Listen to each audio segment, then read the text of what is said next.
Bismillahirrahmanirrahim. Assalamualaikum warahmatullahi wabarakatuh. Izin memperkenalkan diri, nama saya Sandi Aryadita dengan NPM 2478-263. Di sini saya akan membuat sebuah tugas video yaitu mengenai materi dari Kisco Packet Tracer dari mata kuliah IoT 3.3.7 yaitu lab. Di sini kita use Excel to forecast. Berarti kita di sini akan bertugas menggunakan sebuah Excel dengan forecast ya. Nah, langsung aja kita di sini kita buka ya di sini. Nah, jadi yang pertama ini kita ada part 1 dengan input data, lalu yang kedua execute data forecast, lalu ada background scenario, request resource, data introduction, input data, enable analysis to park LDD in. Nah, jadi ini adalah langkah-langkah cara kita akan membuat sebuah data. Nah, jadi nanti kita itu bisa mengetahui jadi berapa nilai yang perkirakan untuk dari sebuah tanggal gitu kan. Lalu nanti kita akan menjawab juga untuk soal-soal yang ada di sini. Jadi itu pokoknya inti dari tugas ini itu kita itu uh, belajar menggunakan sebuah Excel dengan fitur peramalan dengan forecast. Jadi untuk memprediksi sebuah data. Nah, lalu untuk dalam hal ini jadi nilai itu bisa terlihat nilai-nilai mingguan misalnya seperti itu. Nah, langsung aja di sini kita praktekkan terlebih dahulu aja ya cara-cara yang ada di sini. Lalu kita baca dulu aja, langsung aja ke part 1 yang input data ya. Langsung aja kita ke step 1 enable analysis to park ADD in. Lalu di sini kita akan disuruh membuka Excel ya. Berarti kita di sini membuka Excel terlebih dahulu. Oke.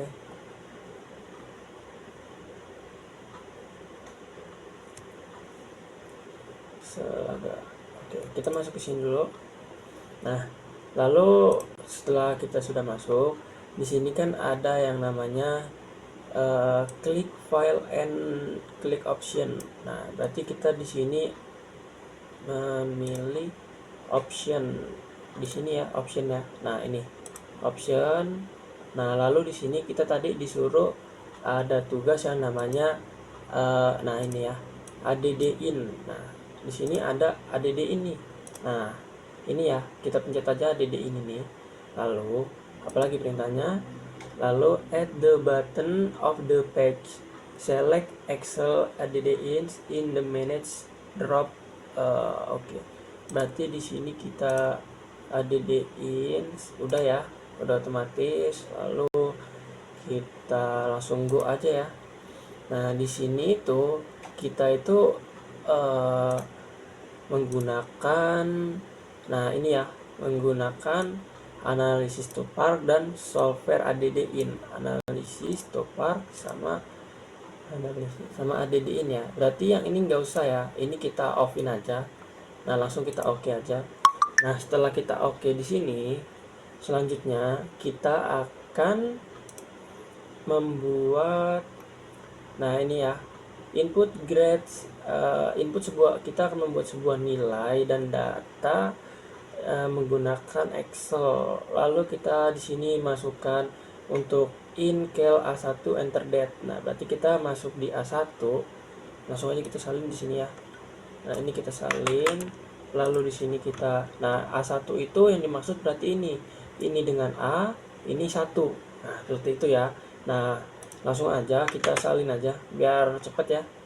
Lalu ini sama ya, berarti B1 ini berarti ada di sini. Nah, ini intinya dari ini kan ada urutan A B C D sampai banyak ya intinya. Nah, jadi untuk angka itu di sebelah bawah. Sedangkan abjad ini itu untuk ke samping. Nah, Jadi yang tadi itu B1 ya, B yang B1. Nah, langsung untuk di grade tadi B1, lalu yang forecast sama, langsung aja ya. Langsung kita forecast. Nah, ini kita enakin dulu, takutnya ntar susah. Forecast, lalu lower confidence boundary. Langsung aja. Nah, ini kita perbaiki dulu ya biar enak. Yang ini langsung aja kita masukin. Oke. Nah, sepertinya sudah ya. Nah, lalu selanjutnya kita disuruh memulai lanjut ke A2. Ikuti data A2 sampai A15 menggunakan kita berarti memasukkan sebuah data dari ini kan ada 1, 2, 3, 4, 5, 6, 7, 8, 9, 10, 11, 12, 13, 14.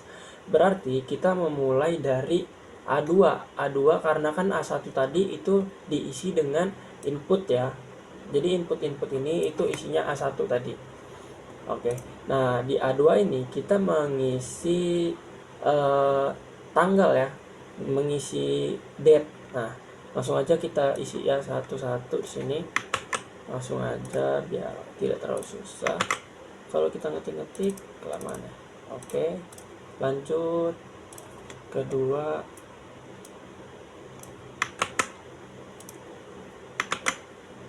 Lanjut lagi. Nah, kita buat sampai urutan di A ini sampai 15 ya. Kalau belum 15 berarti masih salah ya. Oke. Lanjut. Kenapa ini begini? Coba. Oke.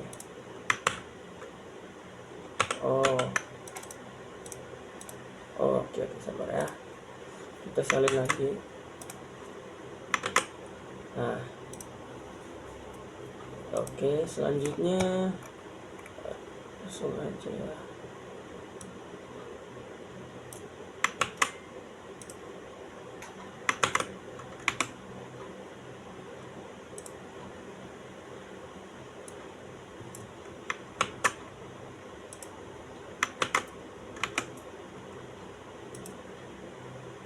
Ini cukup memakan waktu ya, karena satu-satu kita harus ngetik menyalinnya.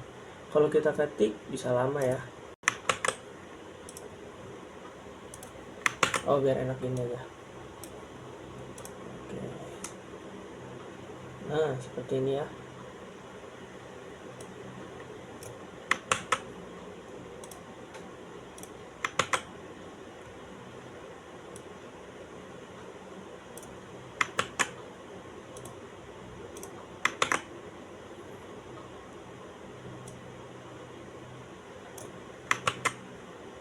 Langsung aja.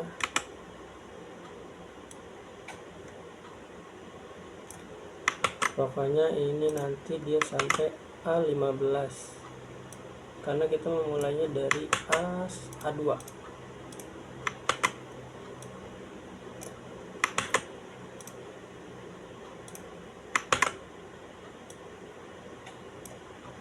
Nah,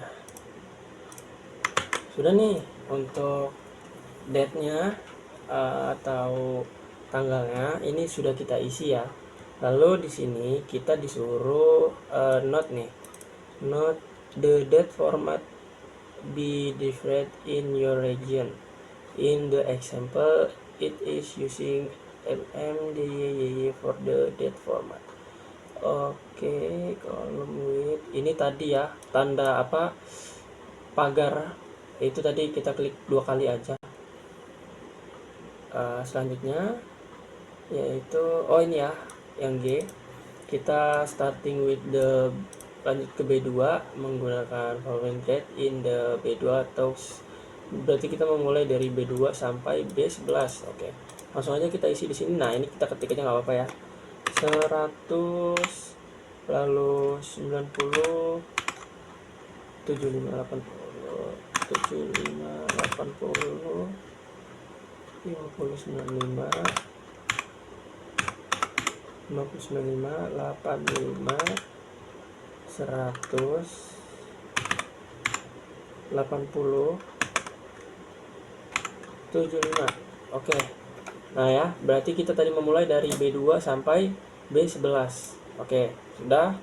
Lalu selanjutnya execute a data forecast. Is the part you will Excel to forecast apa dan gunakan works. Remember the forecast. Di sini nilai kamu terus dengan spreadsheet.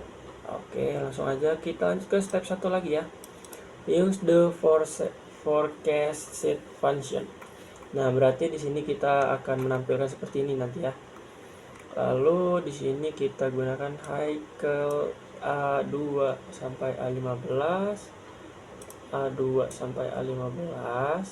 Lalu kita cari data, lalu text to column. Cari yang namanya text to column. Nah, ini kita nggak kelihatan ya, gedein aja. Nah, ini ya text to column. Nah, di text to column ini, lalu text to column the wizard. Text to column the wizard. Ini udah ya. Langsung aja. Ini space-nya langsung. Nah, di sini kita merubah date ya.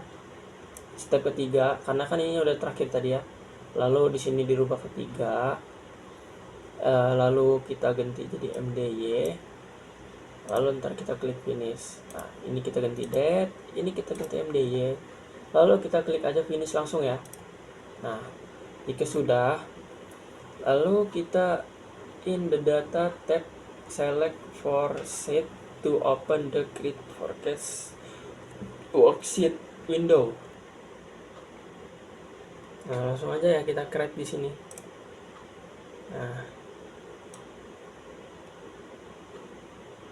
Nah, bisa ya. Oke. Jadi tugas kita ini di sini intinya itu kita tuh disuruh belajar menggunakan Excel ya. Lalu kita itu disuruh masukkan data, tanggal, nilai, lalu kita masukkan ke dalam Excel. Lalu kita mengaktifkan yang namanya tadi itu, yang pertama ada di add in ya. Lalu yang kedua tadi kita masuk ke analisis toolbar. Lalu kita itu menggunakan fitur forecast. Nah, yang ini ya, yang kita bisa menjadikan seperti ini, itu namanya fitur forecast sheet. Jadi itu kegunaan itu untuk memprediksi nilai, misalnya kita itu memiliki nilai mingguan. Jadi kita itu bisa memprediksi sebuah nilai mingguan kita untuk selanjutnya. Lalu juga untuk melihat dari confidence intervalnya itu seperti itu. Lalu selanjutnya itu kita itu di sini menggunakan yang namanya rumus seperti forecast.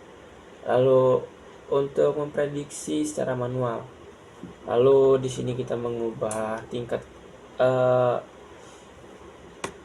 kita langsung baca soalnya dulu aja ya.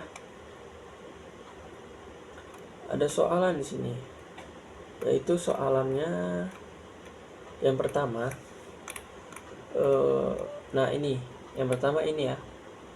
Nah, dari soalan ini tuh kita itu dipertanyakan nih, berapa nilai yang ada untuk di tanggal 2 April. Nah, berarti kita ini ditanya ini, untuk di 2 April itu ada 78.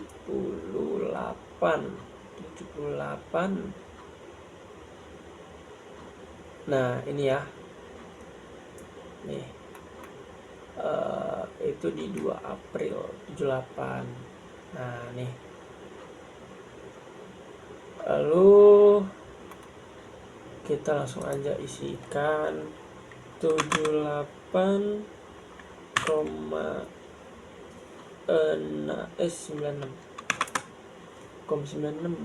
mana? Ya. Lalu yang kedua ini kita itu dalam rentan Excel berapa nilai? Dalam rentan Excel nilai berapa Excel, yakin 95% bahwa kita itu mendapatkan pada tanggal 9 April. Kita mencari dari 9 April. 9 April.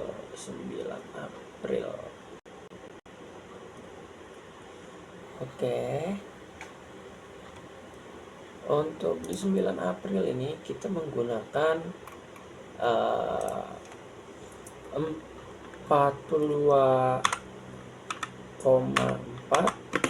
dan 114 kita gunakan mesin dan 114,08. Nah, jadi inilah ya perkiraan antara Excel tadi tersebut. Lalu selanjutnya ada di sini nih. Kita itu dipertanyakan bagaimana pengaruh perubahan tingkat kepercayaan dari 90% menjadi 98% terhadap rentang peramalan nilai. Nah, berarti untuk nilai di sini kita tuh rentang nilai itu menjadi lebih lebar membuatnya ya. Kita langsung aja isi rentang nilai menjadi lebih besar. Nah, seperti ini. Lalu selanjutnya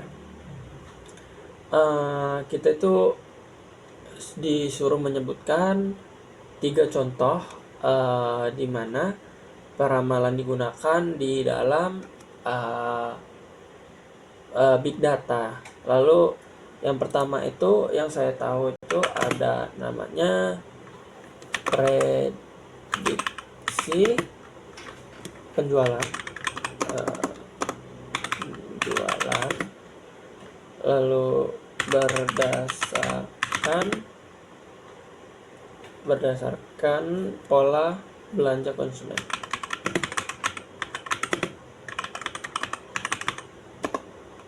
Lalu ada yang B, perkiraan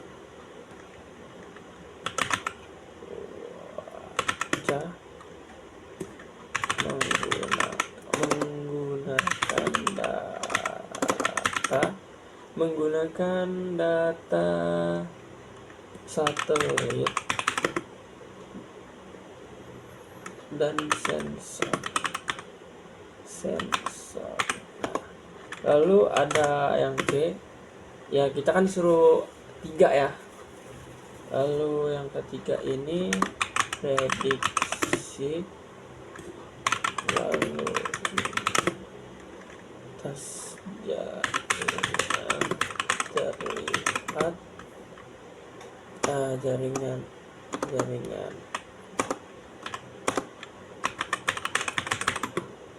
internet untuk mencegah kemacetan data. Nah, seperti ini aja ya untuk jawaban yang ada di sini. Lalu jadi itu untuk inti dari tugas ini, tujuannya itu kita itu menganalisis agar kita ini bisa memahami cara kerja dari prediksi data sederhana di Excel dan bagaimana ini digunakan dalam pengambilan atau keputusan berbasis data seperti itu. Nah, mungkin sekian materi dari saya. Mohon maaf jika masih ada kesalahan atau kurang jelas. Saya akhiri. Wassalamualaikum warahmatullahi wabarakatuh.